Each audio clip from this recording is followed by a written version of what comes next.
नमस्कार। फिर से हाजिर हूँ एक नई कहानी के साथ में। मैं हूँ राज। आप देख रहे हैं हाईवे 33। दोस्तों, आज जो कहानी मैं आपको सुनाने जा रहा हूँ, ये कहानी हमें भेजे हैं, उनका नाम रोहित है। और रोहित गाज़ियाबाद ज़िला के उत्तर प्रदेश के रहने वाले हैं। और ये घटना इनके साथ में जो घटी थी 2010 में। रोहित एक छोटा ट्रक चलाते हैं और उसी दौरान उनके साथ ये घटना हुई थी। तो चलते हैं इनकी कहानी में। लेकिन दोस्तों, अगर आपके पास भी ऐसी कोई स्टोरी है, कोई घटना है जो आप हमें सुनाना चाहते हो, भेजना चाहते हो, तो आप मुझे इंस्टाग्राम पर या मेरे व्हाट्सएप नंबर पर शेयर कर सकते हैं। और दोस्तों, इस चैनल को भी लाइक कीजिए, सब्सक्राइब कीजिए, शेयर कीजिए। दोस्तों, मेरा नाम रोहित है। बात 2010 की है। मैं अपना ट्रक लेकर के और गोदाम पर माल खाली करके और अपने घर कॉलोनी साइड में वापस आ रहा था। वो जनवरी का महीना था, ठंड का मौसम था और ठंडी हवा चल भी रही थी। मैं जब अपने गांव के एरिए के पास में आया, जो अपना कॉलोनी था, मात्र करीब 2-2.5 किलोमीटर बाकी रह गया था। आसमान में चांद पूरा निकला हुआ था। आज पूर्णमासी की चमकती रात थी और आधी रात हो चुका था। मैं काफ़ी लेट हो चुका था। वैसे तो मैं अपने घर पर 9 बजे के आसपास पहुंच जाता था, लेकिन आज लेट हो गया था। अब आधी रात स्टार्ट हो चुकी थी। मैं जब अपने कॉलोनी के नियर अबाउट पहुंचा तो मैं ट्रक बहुत तेज़ तेज़ चलाता हूं। और रात के टाइम में तो सड़कें बिल्कुल खाली थी, तो ड्राइव करने का मज़ा ही कुछ अलग होता है। अब मैं वैसे ही अपनी स्पीड में ट्रक को दौड़ाए अपने घर की तरफ आ रहा था। हाँ, आज रोड पर धुंध नहीं दिखाई दे रही थी, क्योंकि तेज हवा चल रहा था और हवा के कारण जो कोहरा था वो सड़क से गायब था। आज मुझे दूर दूर तक नज़र आ रहा था, लेकिन कल का जो मौसम था वो थोड़ा कोहरा भरा था। कल मैं अपने घर को 9 बजे के आसपास लौटा था, लेकिन बड़ा संभल संभल करके मुझे चलना पड़ रहा था। लेकिन आज का मौसम ठीक था, सड़क पर कोहरा बिल्कुल भी नहीं था और मैं तेज़ अपना ट्रक को चलाए आगे की तरफ बढ़ता जा रहा था अपने घर के पास। मैं अपनी हेडलाइट की रोशनी में देखा कि कुछ सड़क पर लड़की थी या लड़का था, पहले तो कुछ समझ में नहीं आया। वो रोड पर मेरी तरह तेजी से भागता हुआ नजर आ रहा था। अब वो भी बीचों बीच उसकी भागने की स्पीड और पीछे मुड़ मुड़ कर जिससे कोई देख रहा हो कि उसके पीछे कोई और दौड़ रहा हो। अब मैं अपना स्पीड जो ट्रक का था कम कर दिया था, क्योंकि वो जो शख्स दिखाई दे रहा था या दे रही थी, वो बीचों बीच सड़क पर दौड़ रही थी। और जब नज़दीक में थोड़ा देखने लायक हुआ, तब मुझे दिखाई पड़ा कि वो लड़का नहीं, एक लड़की है। वो बदहवास सी हुई हुई उलझे हुए बाल हवा में एकदम इधर उधर झूल रहे हैं और पीछे की तरफ देखती हुई और तेजी के साथ आगे की तरफ दौड़ती जा रही थी। वो नहीं देख रही है कि सामने से मेरा ट्रक आ रहा है और वो भी रोड पर बीचों बीच दौड़ रही है। एक्सीडेंट कभी भी हो सकता था, लेकिन उसको आगे की होश नहीं, बस पीछे मुड़ मुड़ करके देखती जा रही थी। देखने में वो लड़की दुबली पतली लेकिन सुंदर नजर आ रही थी। मैं उसकी भागने की स्पीड देख करके मैं अपना ट्रक का स्पीड कम कर दिया था। मुझे कुछ आशंका सी हुई कि कहीं ये लड़की हमारे ट्रक से ना टकरा जाए। और वही हुआ। अगर मैं टाइम पर ब्रेक नहीं लगाता तो वो लड़की मेरे ट्रक से बिल्कुल टकरा जाती। और मैं ब्रेक लगा दिया था और वो लड़की अचानक जैसे सपने से जागी हो और मेरे ट्रक को देख करके मेरी तरफ दौड़ पड़ी खिड़की के साइड में। और वो कहने लगी, गेट खोलिए, गेट खोलिए, मेरे को अंदर ले लीजिए। मैं उसकी बोलने चालने का और भागने का तो मैं पहले ही देख चुका था। मुझे कुछ आशंका सी होने लगी थी कि लड़की के पीछे कोई न कोई गुंडा बदमाश लगे हुए हैं। और तभी ये लड़की भागती हुई हमारे ट्रक के पास में आई है। मैं बोला कि आप कौन हैं, इस इतनी रात को आप कहाँ से भागते हुए आ रही हैं? वो कहने लगी कि मेरे पीछे कुछ लोग लगे हुए हैं, वो मुझे पकड़ना चाहते हैं, आप मेरे को ट्रक के अंदर बिठा लीजिए, जल्दी कीजिए, नहीं तो वो लोग मुझे पकड़ लेंगे। अब वो लड़की देखने में भोली भाली। हम एक चीज़ नोट करने वाला वो था कि सर्दी की रात थी, ठंडी हवा तेज चल रही थी, मुझे बहुत ठंड लग रहा था, गर्म कपड़ा पहने हुए था तब भी। लेकिन उस लड़की के शरीर पर जो आम पहनावा होता है वही था, कोई गर्म कपड़ा उसके शरीर पर नहीं था। लेकिन ठंड का असर उस पर शायद नहीं मुझे दिखाई दे रहा था। वो डरी हुई जरूर मुझे नज़र आ रही थी, बस यही लगा मुझे। मैं उसको कहने लगा कि सामने रोड पर तो कोई दिख नहीं रहा है, तो आप किससे डर के भाग रही हैं? वो कहने लगी कि नहीं नहीं, वो पीछे ही हैं, वो आपको नहीं दिख रहे हैं लेकिन मुझे दिख रहे हैं। अब ऐसा कैसे हो सकता है कि उस लड़की को वो गुंडे बदमाश दिखें और मुझे नहीं दिखे? लेकिन अब लड़की वो प्रार्थना करने लगी थी और एक तरह से कहा जाए तो रोने लगी थी कि आप मुझे बचा लीजिए, ट्रक के अंदर ले लीजिए। आखिर मैं भी इंसान था। अब मैं उस लड़की को दर्द को समझ रहा था।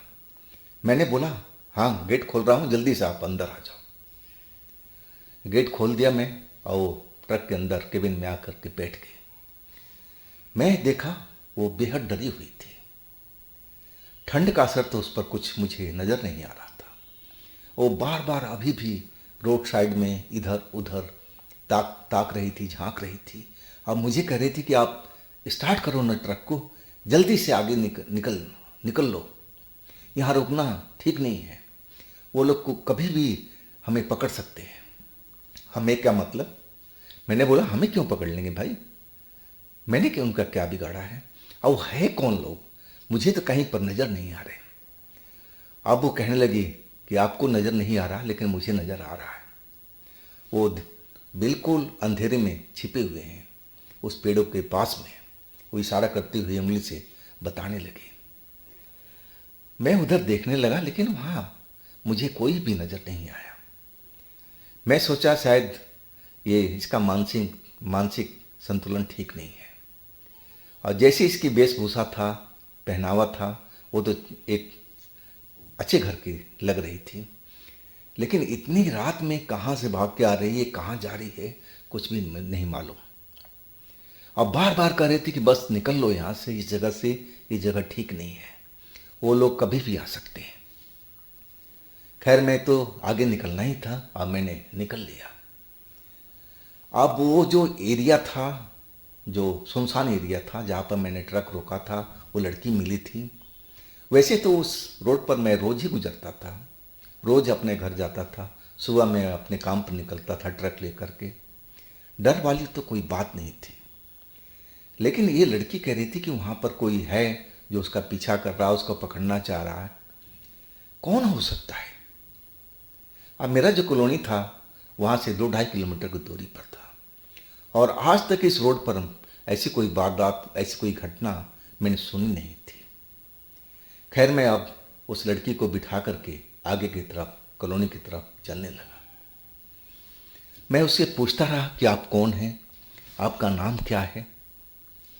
वो बताने लगी कि अभी मेरा नाम मत पूछिए, मैं बहुत डरी हुई हूँ।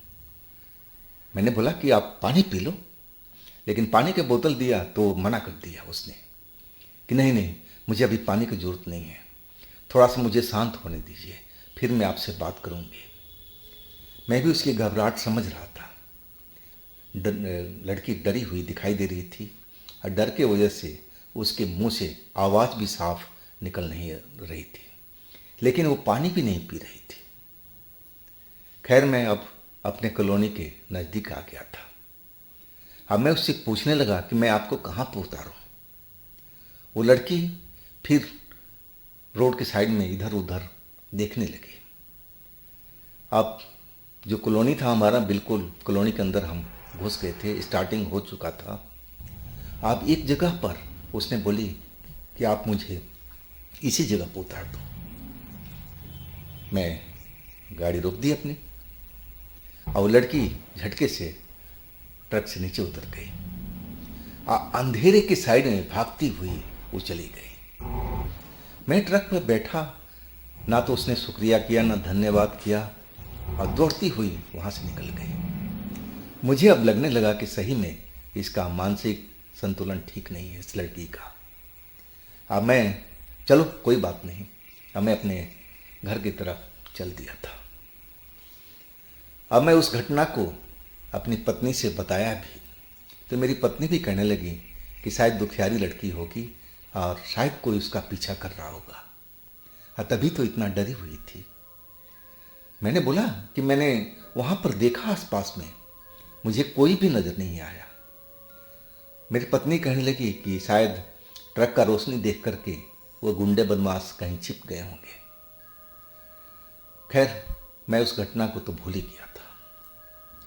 मैं रोज की तरह फिर अपने काम पर आने लगा, जाने लगा, और पूरा कितने दिन बीत गए थे मुझे ध्यान भी नहीं है।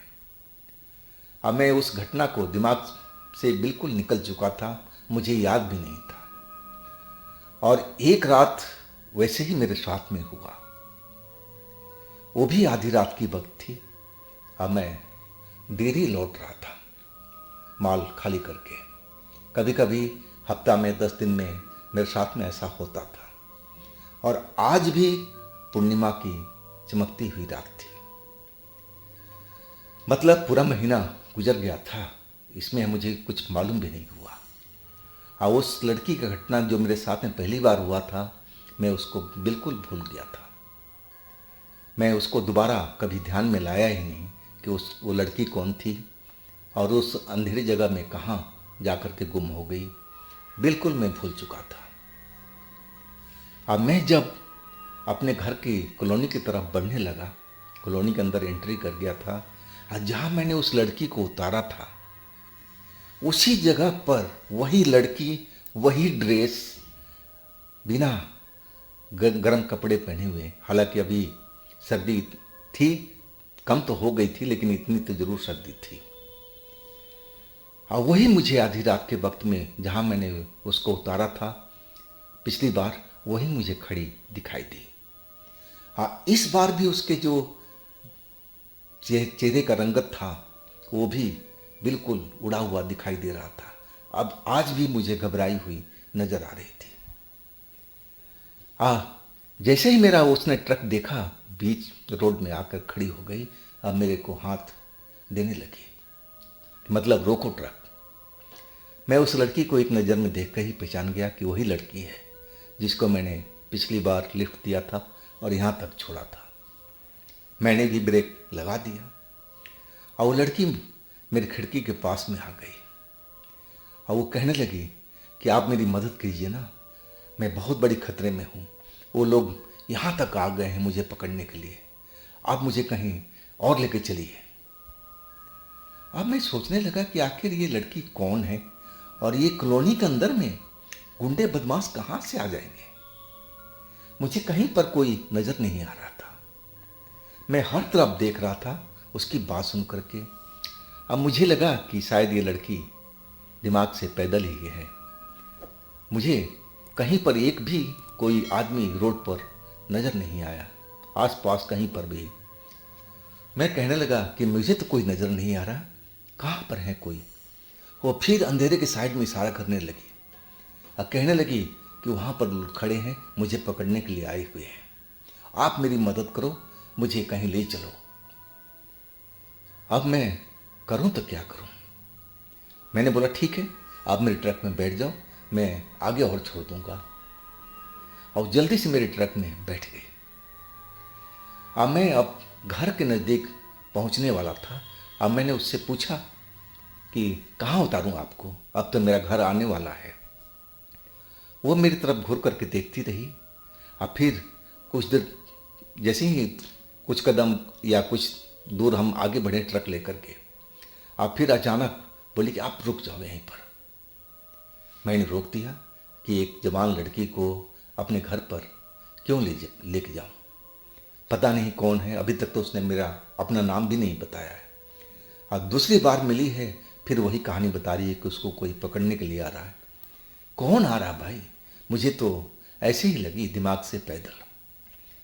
और लड़की उतर गई, और उतर करके मेरी तरफ एक बार फिर उसने घूर करके देखा, और फिर एक घर के साइड में जहाँ पर अंधेरा हुआ था उस तरफ वो दौड़ लगा दिया। अब मैं वहीं से उसको देख रहा था, वो भागती हुई चली जा रही थी। और जहाँ अंधेरा नजर आया, आप उसके बाद में वो नजर नहीं आई। हालांकि मैं काफ़ी देर तो उसको देखता रहा, क्योंकि उस घर के दरवाज़ा तो खुला नहीं, ना आवाज़ आया, ना रोशनी हुई। और फिर वो अंधेरे में लड़की गई तो कहाँ गई? मुझे थोड़ा संदेह हुआ कि लड़की कहीं छिप करके नहीं वहाँ पर बैठ गई है। अब कौन है ये लड़की? थोड़ा मन में व्याकुल हुआ जानने के लिए कि पता करूं। अब मैं ट्रक से उतर गया और उस जगह पहुंचा जहां जाकर के लड़की मुझे दिखाई नहीं दे रही थी। वहां पहुंचा तो एक घर था वहां पर, और वो दरवाज़ा था, लेकिन वहां पर कोई रोशनी नहीं थी। अब मैं आसपास देखने लगा, वो लड़की मुझे कहीं भी नज़र नहीं आई। वो दरवाज़ा अंदर से बंद था, मतलब उसके घर के अंदर में कोई लोग थे, और बिना दरवाज़ा खोले वो कैसे अंदर जा सकती है। मैं काफ़ी देर तक वहाँ पर इधर उधर देखता रहा, लेकिन वो लड़की मुझे नज़र नहीं आई। अब फिर मैं वापसी हो गया था, अपना ट्रक लेकर के अपना घर पहुँच गया।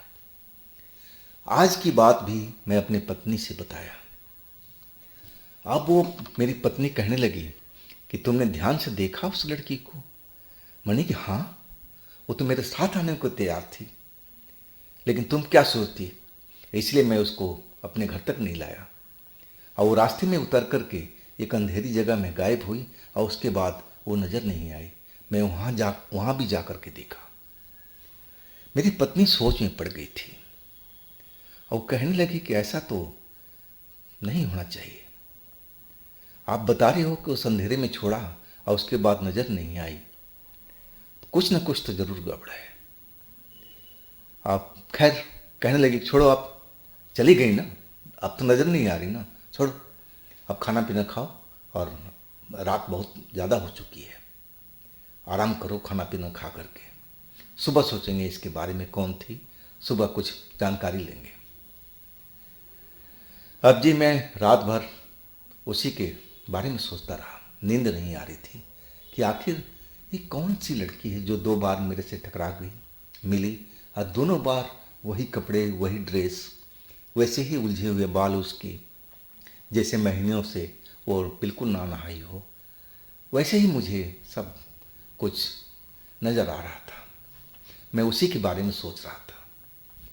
अब पत्नी मेरी नींद में सोई हुई थी, अब मैं जगा हुआ था, मुझे नींद नहीं आ रही थी। और तभी मुझे लगा कि मेरे कमरे के अंदर में कोई है। आहट सी हुई, कमरे में अंधेरा था, और मैं नाइट लैंप जला दिया।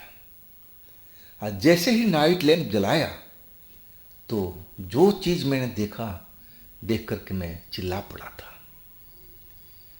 वो वही लड़की थी, दरवाजे के अंदर पता नहीं कैसे अंदर आ गई, जबकि दरवाज़ा हमारा बंद था, और दरवाजे के बाहर खड़ी हमारी तरफ देख रही थी। अभी भी वो डरी हुई लग रही थी, जैसे उसके पीछे में ना जाने कितने गुंडा बदमाश लगे हों। और चेहरा मोहरा सब कुछ वैसा ही था, बाल बिल्कुल उलझे हुए दिखाई दे रहे थे उसका। एक तो दुबली पतली पहले ही मुझे नजर आई थी, आज भी उसका वही कंडीशन था। अब मैं चिल्लाते हुए अपने पत्नी को उठाया, अरे जल्दी उठो जल्दी उठो। पत्नी ने आंख खोल दी और हड़बड़ा करके उठी, बोले क्या हुआ रोहित, क्या हुआ? यानी सामने देखो सामने देखो। वो भी देख करके उसकी आंख फटी की फटी रह गई। डर के मारे वो मेरे से लिपट गई और कहने लगी, रोहित रोहित, ये कोई आम लड़की नहीं है, ये तो कोई आत्मा है, ये कोई भूत है, कोई चुड़ैल है। मैं उस लड़की की तरफ देखने लगा था, मुझे भी ऐसा ही लगा था, क्योंकि हमारा दरवाजा बंद और कमरे के अंदर कैसे आ गए। अब सही मायने में हम दोनों लोग डरे हुए थे और जोर जोर से चिल्लाने लगे। हम तो किराए के मकान पर रहते थे, फर्स्ट फ्लोर पर, और नीचे में मकान मालिक रहती थी। अब हमारी तेज तेज आवाज़ जब गूंजने लगी उस घर में, चिल्लाहट गूंजने लगी, डर के मारे मेरी आवाज़ निकलने लगी और शायद मकान मालिक का नींद टूट गया था। और वो मकान मालिक बुजुर्ग थे और जल्दी से शायद सीढ़ी चढ़ कर के ऊपर आ गए और दरवाज़ा पीटने लगे, आवाज़ देने लगे कि रोहित बेटा, क्या हुआ, क्या हुआ बेटा, आप लोगों के साथ में ये चीख पुकार क्यों हो रही है, आप लोग इतना घबराए हुए क्यों चिल्ला रहे हो।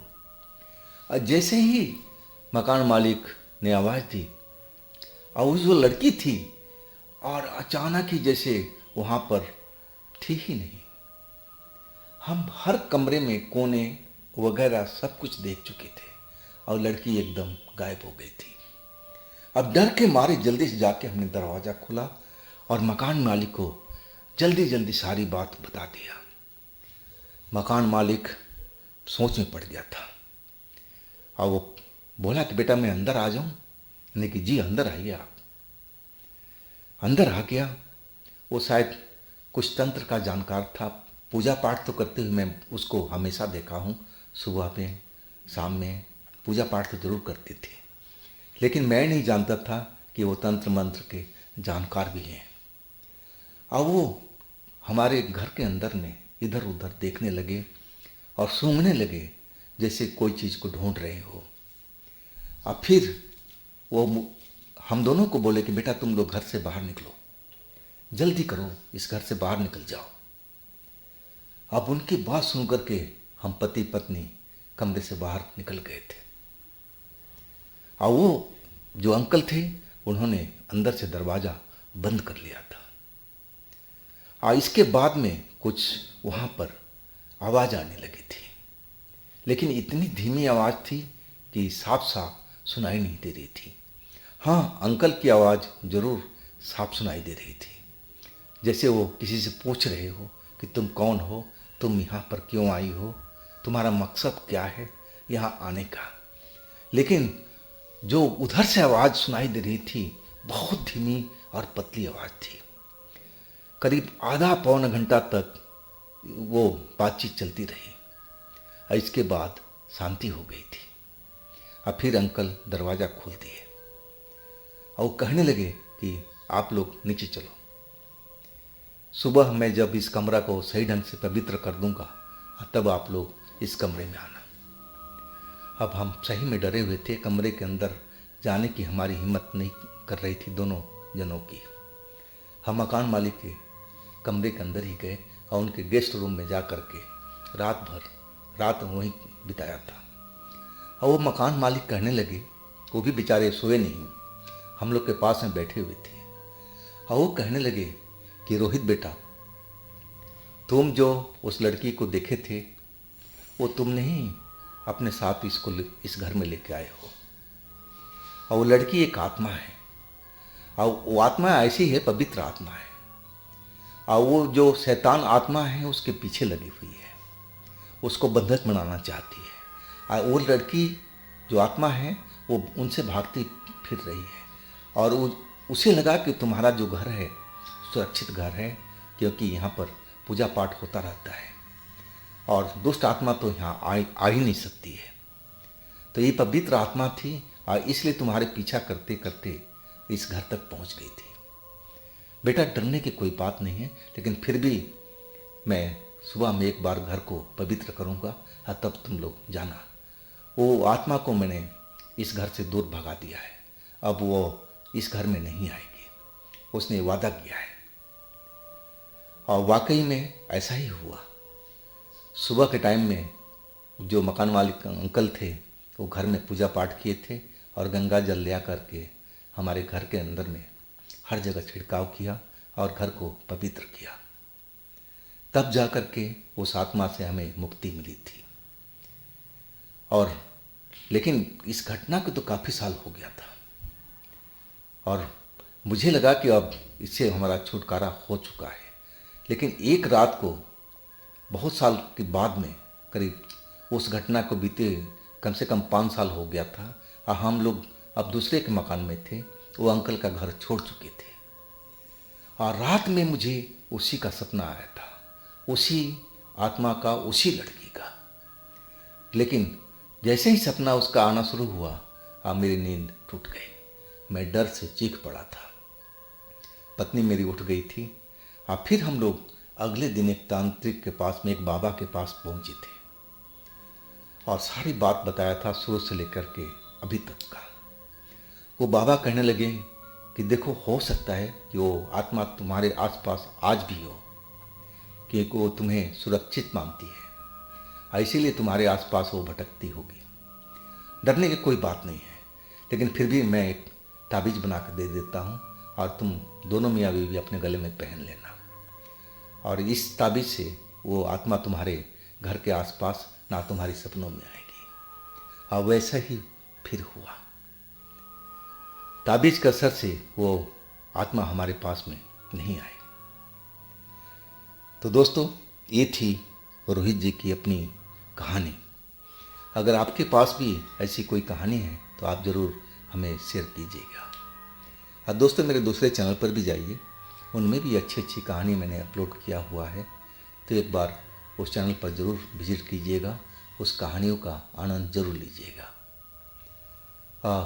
इस चैनल को भी अपने प्यार दीजिएगा, लाइक कीजिएगा, सब्सक्राइब कीजिएगा, शेयर कीजिएगा। फिर हम मिलते हैं एक नई घटना में अगले दिन। आप लोग अपना बहुत ही ख्याल रखिएगा। नमस्कार।